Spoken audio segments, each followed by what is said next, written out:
Inicia el siglo XXI. El Partido Acción Nacional viene tomando fuerza desde el 88 y aparentemente los acuerdos tras bambalinas con el PRI comienzan a surtir efecto. Vicente Fox, que venía 3 años antes haciendo campaña electoral, es elegido oficialmente como candidato presidencial por el PAN, Cuauhtémoc Cárdenas por el joven PRD y Francisco Labastida por el PRI.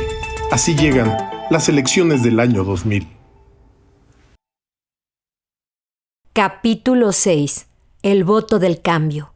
Elecciones del 2000. Vicente Fox.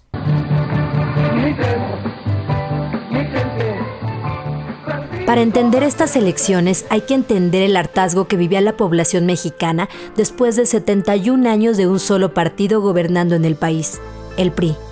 Ante esto se abre una nueva ventana, el PAN, apoyándose de la narrativa mediática construida por Televisa y TV Azteca, y con sucesos que marcaron la opinión pública como el asesinato de Paco Stanley, lograron crear una imagen paternal y de cercanía sobre el candidato presidencial Vicente Fox. Y así llegó el 2 de julio del 2000, donde 37 millones de personas salieron a votar con el imaginario colectivo del cambio. Somos un país dependiente, desgraciadamente, de la fatalidad histórica y geográfica de 3,000 y tantos kilómetros en la frontera con los Estados Unidos. Por tanto, en el tema migración estamos amarrados, presionados, constreñidos a hacer a tratar de obedecer ciegamente a los Estados Unidos que quieren imponer el modus operandi. En esos años se habló de que la candidatura de Vicente Fox, la mayor cualidad era la alternancia, ¿no? Era la propuesta de un gobierno que terminara con el régimen del PRI y que obviamente iba a ser alternativo y que se iba a alternar el poder, ¿no? Fox fue un fenómeno muy importante en la historia política del país porque representó una nueva forma de hacer política y no necesariamente mejor, pero sí nueva, ¿no? ¡Ay, cañón, sí calza grande! A ver, póngala ahí, a ver. ¡Ay, cañón! Oh, es la puntita. En efecto, Vicente Fox creció como la espuma de ser un personaje que no pertenecía a Acción Nacional, sino que se apoderó del Partido Acción Nacional, se apoderó de lo mejor del Partido Acción Nacional y muchos leales al PAN y algunos oportunistas se afiliaron a su campaña, pero sobre todo conquistó a muchísimos jóvenes que esperaban un cambio en ese país, a como diera lugar. Es que los partidos políticos modernos entran en crisis desde los años 80. En realidad las campañas políticas cambian desde que cambia el Estado, digamos, el Estado de posguerra se convierte en un Estado neoliberal o empresarial. Esto quiere decir que hay nuevos sujetos en el escenario político y uno de ellos, que son los más importantes, pues son los empresarios. Entonces, un grupo de empresarios que se conocen en esta empresa de la Coca-Cola son amigos, ¿no? Por eso también la idea de amigos de Fox, pues son sus amigos, son sus colaboradores incluso. Primero como un grupo cercano, ¿no? Muy cercano a él, pero que después se invita a que se haga más grande y muchos grupos empresariales empiezan a sumarse a esta propuesta y entonces no es el PAN el que nombra al candidato, sino son los amigos de Fox, pero también ganan la candidatura desde una forma externa dentro del PAN, ¿no? El viernes hacemos el debate, hoy. El viernes, hoy. El viernes, hoy.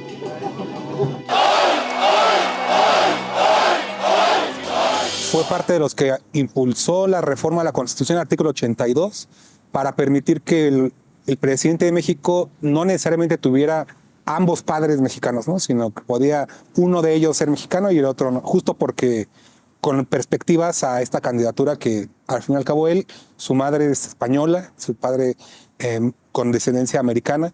Entonces, esa reforma del 93 fue la que permitió que llegara él. En el 2000 hay un libro de Miguel Ángel Granados Chapa muy bueno donde relata con mucha elegancia cómo la llegada de Fox al poder fue la llegada de un empresario, fue la llegada de una mirada empresarial a tratar a los asuntos públicos y que me parece que muchos de los llamados transitólogos pasan por alto, es justo que no representó en realidad un cambio absoluto de la forma que se hacía la política, sino más bien es una transición muy lógica, ¿no? De que venimos de Salinas, de Zedillo, que traían toda esta cuestión del neoliberalismo y de pensar lo público en manos de los privados. Por eso se dio el fraude del 88. Respondían a todas las, digamos, a todos los procesos globales, ¿no? A partir del propio Estados Unidos y también de los organismos internacionales como el Banco Mundial, el Fondo Monetario, ¿no? Y eso tendría que seguirse, continuarse. Pero obviamente que hay algo importante de entender. Si hablamos que hay un Estado neoliberal o un Estado empresarial, eso significa que los grupos empresariales empezaron a pensar que no necesitaban de los políticos clásicos, sino que ellos podían hacer ese trabajo a partir de ser no solo empresarios, sino también integrarse a la política nacional. Y llega después en el 2000 Fox, que sí tuvo un cambio, o sea, en efecto fue la primera vez que el PRI deja la presidencia, lo cual es un hito, es algo inaudito en la historia política del país. Sin embargo, de fondo, lo que sucedió fue la continuación de esta perspectiva del Estado como una empresa privada. Los dineros de Fox nunca se investigaron debidamente. El grupo compacto de empresarios mexicanos y extranjeros que apoyó la campaña de Vicente Fox, no le pasó nada. Los amigos de Fox tenían un representante, varios representantes de las derechas del interior del país, ¿no? Porque de lo que se trata, en realidad la candidatura de Vicente Fox y todos los trabajos que se empiezan a hacer a partir de los amigos de Fox es construir una candidatura que siga el mismo eje que se venía desarrollando desde los finales de los años 80, que es parte del proceso de la globalización y de seguir manteniendo un gobierno con una característica que se le ha llamado neoliberal y un Estado neoliberal, pero que en realidad es un Estado empresarial, ¿no? Y obviamente la candidatura de Vicente Fox y el movimiento que lo empezó a digamos, apoyar, que fueron los amigos de Fox. Ellos llegaron a decir públicamente, me acuerdo que fue la cabeza principal de Reforma, que decían tenían credencializados a más de 15 millones de mexicanos credencializados. O sea que ya era voto seguro, amarrado, etcétera, etcétera, ¿no? Había un tal Humberto Mares también. Gente que con el tiempo también se convirtió en corrupta ya dentro del gobierno de Fox, porque ni más ni menos que son los que gestionaron los terrenos para Fox, de los cuales se apoderó en playas de Michoacán, ya en su gobierno. Y eso cae, ya ni se acuerda la gente. También la creación de muchos institutos tenía que ver con favorecer el interés privado sobre el público. Fox llega al poder en una elección en el que competía contra Labastida, un candidato del PRI, y contra Cuauhtémoc Cárdenas, que repetía su candidatura. Me parece que lo que hicieron los asesores de Fox fue impulsar una imagen muy popularchera de Fox. Si nosotros miramos las encuestas, los candidatos de oposición en realidad iban arriba. Entonces tienen que buscar una estrategia para frenar estos movimientos populares en ascenso en contra del modelo neoliberal, y lo que se encuentran pues es generar un producto, ¿no? Un producto desde una vía electoral del marketing, en el cual pues Vicente Fox no interesa en realidad quién sea, pero sí es Vicente Fox porque él pues es el adecuado, porque tiene experiencia en presentar productos hacia el mercado, ¿no? Que era un candidato muy grosero, mal hablado, como un ranchero despreocupado de los asuntos públicos, frente a Labastida, que era un personaje bastante gris, que tuvo una participación muy mediocre en las campañas.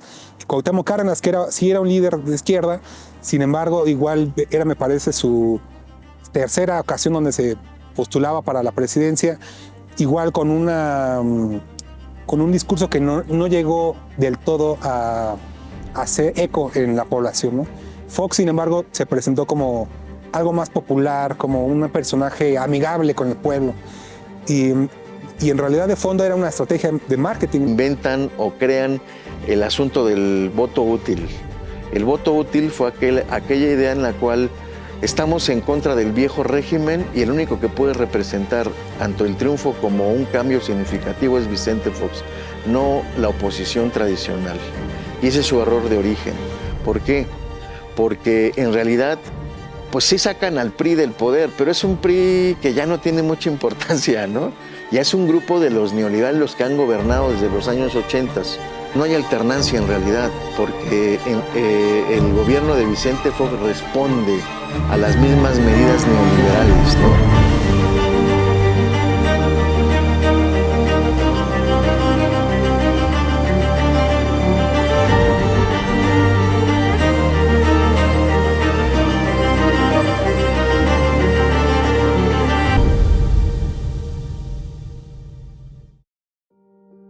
Las campañas políticas desde los años 90 cambiaron mucho.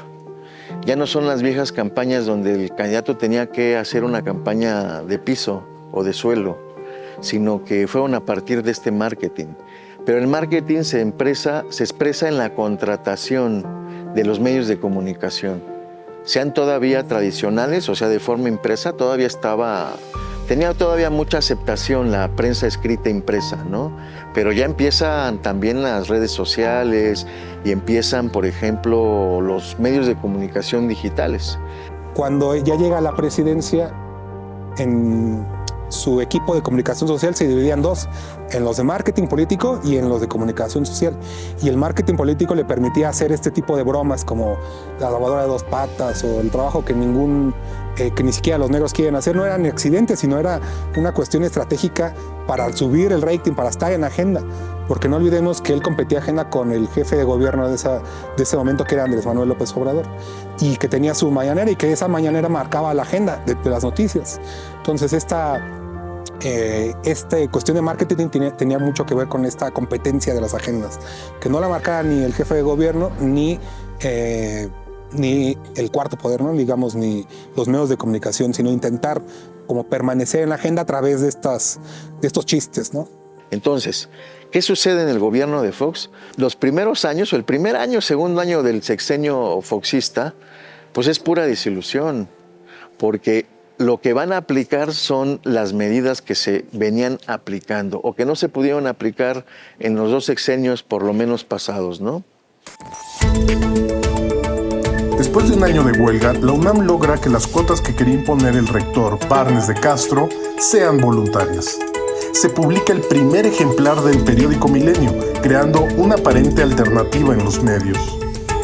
La empresa Microsoft lanza el software Windows 2000. Hugo Chávez es elegido como presidente en Venezuela por segunda vez. En Bogotá, el transporte público Transmilenio comienza a dar servicio siendo una antesala al hoy conocido como Metrobús de la Ciudad de México. Son sus cuates, vamos, están aquí porque son sus cuates o porque le saben a esto.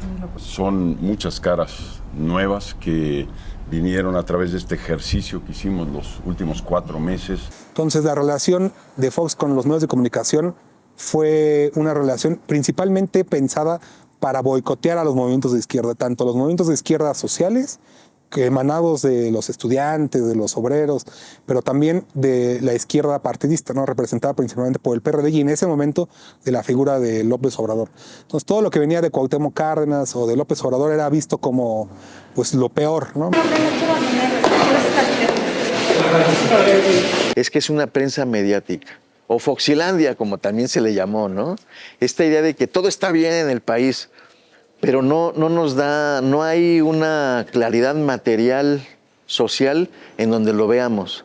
¿Dónde lo vemos? Pues en las ideas, en el marketing y en una presidencia de esta naturaleza, ¿no? En donde tiene una relación muy importante con los medios de comunicación, incluso les da fondos, ¿no? Muchos de los fondos o fideicomisos son creados o son como cajas chicas para que contraten los salarios de estos que le van a ayudar a hacer esta presidencia mediática, ¿no? Que son expertos, que saben poner en la opinión pública que es construida que Fox es un presidente de los mejores que ha dado el país, ¿no? El asesinato de Paco Stanley es un momento clave porque es cuando incluso el dueño de TV Azteca, Salinas Pliego, empieza a salir a dar declaraciones en contra de Cuauhtémoc Cárdenas, ¿no? Y empezar a hacer esta idea de que los gobiernos de izquierda promovían la inseguridad o que no eran buenos gobiernos, pese a que veníamos de unas jefaturas de gobiernos que abandonaron la ciudad, ¿no? El priismo, la regencia en ese entonces tenía la ciudad abandonada y que ocupaban el poder para la represión. Incluso la famosa Ruta 100 desapareció porque apoyaron al movimiento zapatista del 94. Entonces el Estado ocupaba todas las herramientas que tenía a su alcance para mermar los movimientos sociales y el crecimiento de los partidos de izquierda que representaban de alguna manera a esos movimientos sociales. Todo mundo, por ejemplo, por poner un ejemplo grueso, quiso, ya finalizando su sexenio, apoderarse de los medios, quedarse con los medios. Bueno, Vicente Fox, un poquito a la mala, les reduce a las televisoras el tiempo oficial, pues con miras a tener una influencia en los medios también. O sea, no que fuera un canje oficial por dinero, en el que intervino, por cierto, la pareja presidencial. Marta Sagún tuvo mucho que ver con esa modificación de la ley Televisa. Es un gobierno que no entra en crisis, pero es un gobierno que está estancado en términos económicos y políticos, porque además hay que recordar que Fox no alcanza a obtener la mayoría parlamentaria, ¿no? O sea, en la Cámara de Diputados y Senadores no tiene una mayoría y todas sus reformas se quedan estancadas, ¿no? Entonces, en realidad es una presidencia mediática porque sí termina su presidencia con niveles altos, pero es a partir de casi los fake news, ¿no? O sea, noticias falsas. No, la realidad es otra, pero todo el mundo está viendo lo mediático, no lo real, ¿no? Empieza también a haber una fusión, una imbricación de los agentes de seguridad, de las instituciones de seguridad con el narcotráfico.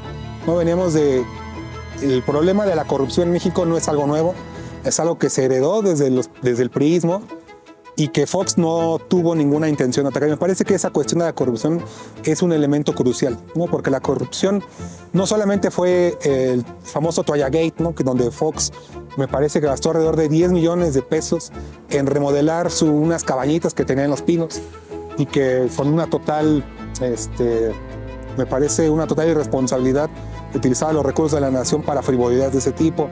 Y otros casos como Oceanográfica, ¿no? Que era una empresa que también tuvo ahí unos desfalcos enormes a los bancos de México. Hubo así cantidad de escándalos de corrupción que Fox no tuvo intención de mermar, ¿no? Ni de solucionar. Y esa corrupción también es la que permitió que las instituciones encargadas de la seguridad pública, en ese momento la AFI, que fue vendida como la gran institución que iba a por fin terminar con los problemas de inseguridad.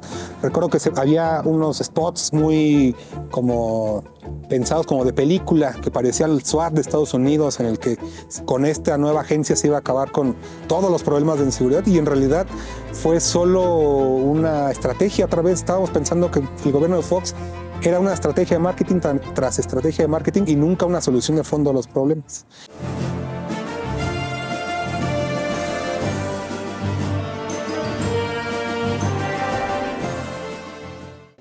O sea, el sistema político mexicano estaba cambiando, pero no precisamente para democratizar, sino que lo que sucede es que una nueva élite se empieza a consolidar desde los años 80, élite que ya no depende de los partidos. O sea, pueden estar en el PAN, pueden estar en el PRI e incluso después van a estar en el PRD, pero conforman un mismo grupo político, que es el grupo político neoliberal, el cual ya no ven al Estado en su función, digamos, positiva o democrática, que es administrar la riqueza nacional.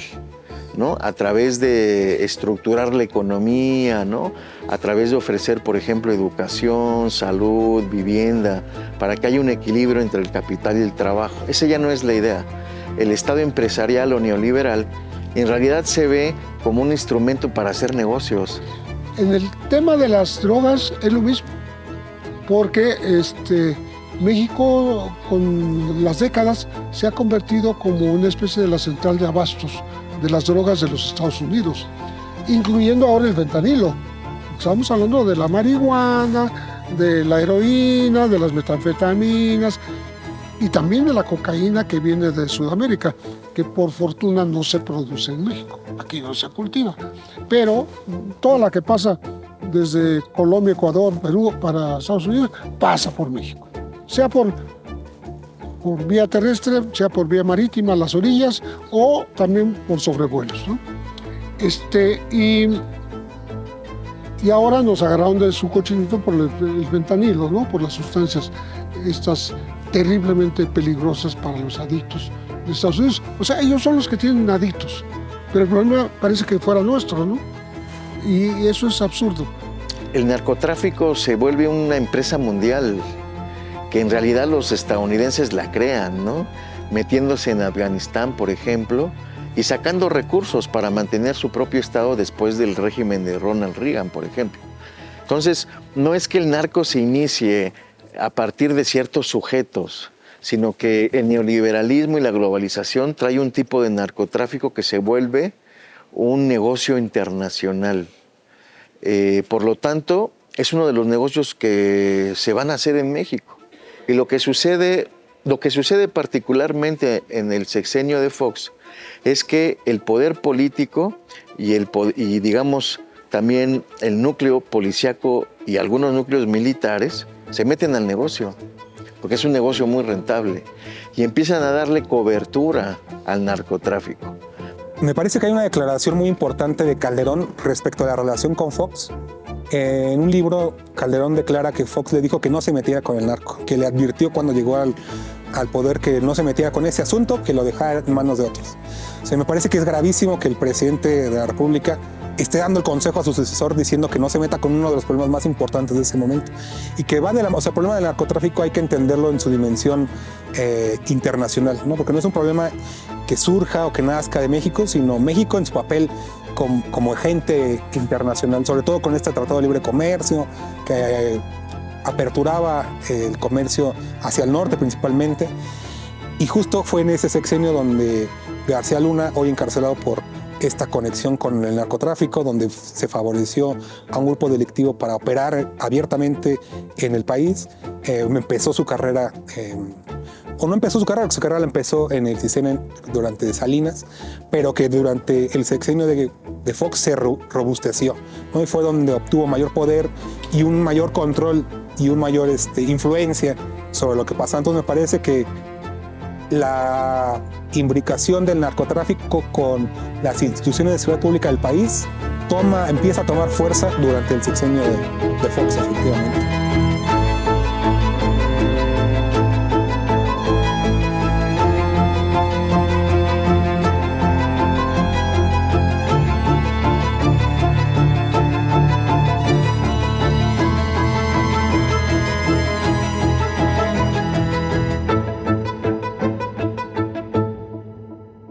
Si Felipe Calderón formó parte del gobierno de Fox, fue secretario de Energía de Fox, también fue presidente del PAN.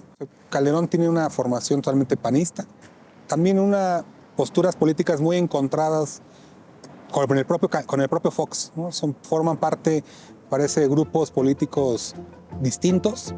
Que Calderón fuera parte de su gobierno responde a cuotas, ¿no? Dentro del propio partido.